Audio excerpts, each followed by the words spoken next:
como você analisa os abusos do uso dos dons espirituais e se há consequência nesse abuso dos dons? Claro que lamentavelmente, a grande parte dos pentecostalistas do Brasil hoje não tem a menor preocupação de exercer os dons espirituais à luz da Bíblia. A Bíblia tem parâmetros, a Bíblia tem toda uma orientação de danos para a alteração dos dons espirituais. Paulo coloca muito claro isso, nas Coríntios, capítulo 12, capítulo 14. Mas o que existe no Brasil hoje, desculpa o termo, mas é palhaçada. Eu tenho a nossa igreja, por exemplo, um rapaz, ele estava se preparando para o vestibular, foi numa profetisa, eu disse para ele, você vai subir um degrau. Ele não estudou mais. Eu já tinha que subir um degrau. No final do debate ele passa o telefone. E aí ele não passou no vestibular, ele voltou lá e questionou aquela mulher. E a mulher disse para ele, eu não passei. Como é que você sabe? O meu nome não está na lista. O diabo escolheu o seu nome na lista. Você volta lá, e isso foi na USP. Você volta lá e vai indicar. E ele voltou lá e não está, chamou a turma lá da USP, encarregado do processo seletivo, a chefe daquele processo, e disse para ela, Deus falou que eu passei. E eu quero que vocês mostrem meu nome lá na lista, porque o diabo escolheu. Quer dizer, é um negócio muito ridículo. A crise desse Estado, nesse tudo. E é interessante como eles levam todos os dons espirituais que estão associados hoje a dinheiro. Profetiza-se por dinheiro, revela-se por dinheiro. Existe toda uma indústria, uma produção de produtos hoje. Eu costumo dizer que uma boa parte da igreja brasileira não tem mais uma mensagem para pregar, eles têm produtos para vender. Então é um frenesi, uma construção para vender produtos. Vende-se de tudo, hoje vende-se batismo no Rio Jordão. Você tem que ir lá, com 12 mil reais, você será batizado no Rio Jordão. A ceia virou um produto também. Santa Ceia da Vitória, Santa Ceia da Fortuna, Santa Ceia do Tesouro, da Prosperidade. Tudo, a vigília hoje não é mais fora. Vigília da vitória, vigília da multiplicação, vigília da conquista. Então, lamentavelmente, a igreja entrou por isso. Mas eu tive uma revelação qual foi o problema do cara da USP. Ele deveria ter prestado uma 15. Foi na USP que eles colocaram lá, os conservadores,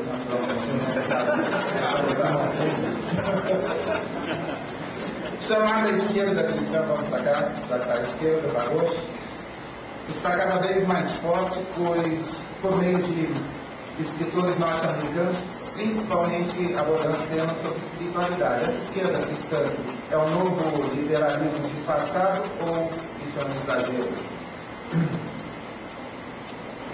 Primeiro, a questão da espiritualidade, a busca da espiritualidade hoje, a gente precisa fazer algumas clarificações. Eu tenho alguma dificuldade com essa busca pela espiritualidade.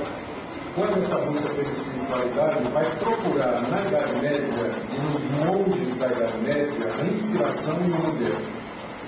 Na Idade Média, as pessoas tinham concepções equivocadas sobre Deus, concepções equivocadas sobre a igreja, sobre o caminho da salvação, e dificilmente você vai conseguir fugir de um ascetismo, de um liberalismo, de um legalismo, porque as práticas devocionais, como recomendadas e feitas na Idade Média, elas podem parecer muito piedosas, mas a fonte, a raiz delas é, de regra, essa concepção meritória, quando o homem se aproximar de Deus através dessas práticas, assim por diante. Então, eu tenho alguma dificuldade em me inspirar em Teresa d'Ávila, em um monte de outros da Idade Média, e ter neles o modelo da minha prática devocional. Eu não entendo como é que muita gente que não aceitaria, por exemplo, os puritanos. Sempre eu falo quando a gente fala dos puritanos, porque eles dizem, século XVI, quer trazer a reforma dos nossos dias, sim, mas vão beber lá no século XII, vão ver lá no século XI, atrás desses místicos medievais e tudo mais, né? Então, é uma incoerência muito grande. Se o que é antigo não presta, então os monges também não prestam.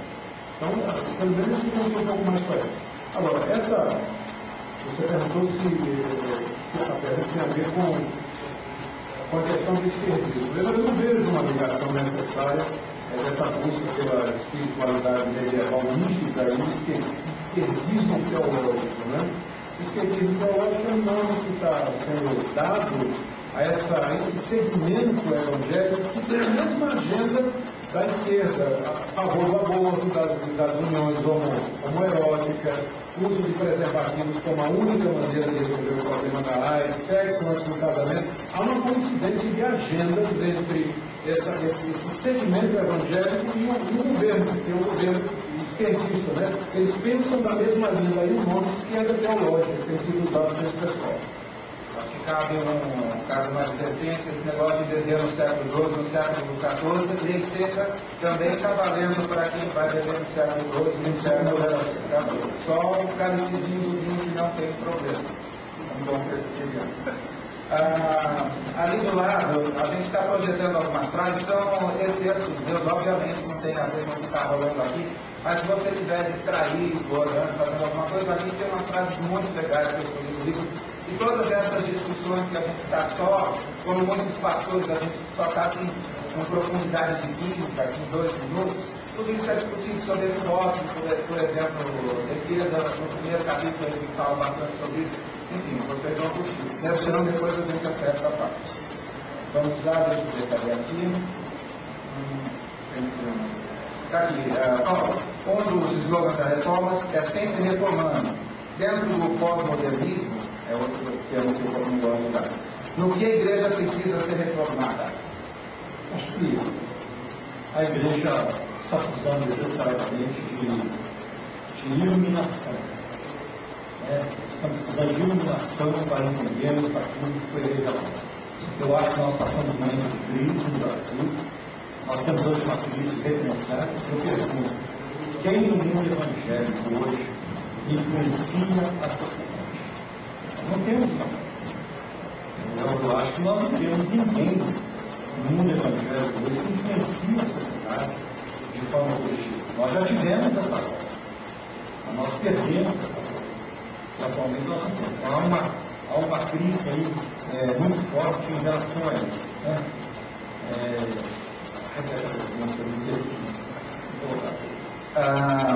O slogan da reforma é sempre reformando. Dentro da pós-modernidade, reformar o quê? Eu acho que temos que reformar, por exemplo, eu acho que nós temos que repensar a nossa ética. A igreja vive uma crise ética sem precedentes. A igreja vive uma crise doutrinária sem precedentes. Há uma quebra de crescimento. Eu acho que reformar, nós não devemos voltar à reforma protestante onde nos distanciamos. Como Augusto Nicodemus fala sobre isso, a mística medieval, eu acho que é complicado quando alguém vai atrás de São João da Cruz, Santo Antão, e vai atrás de uma mística que não passa pela reforma protestante. Eu também, isso é uma percepção particular, não tenho pesquisa acadêmica para validar isso, mas eu acho que muita gente que está atrás disso é gente que está frustrada, que tem sede espiritual. Ele está, de fato, frustrada com tudo que vê hoje. Vamos ter uma saída, nós como desespero. Mas para mim a saída é uma volta à Bíblia, no meio do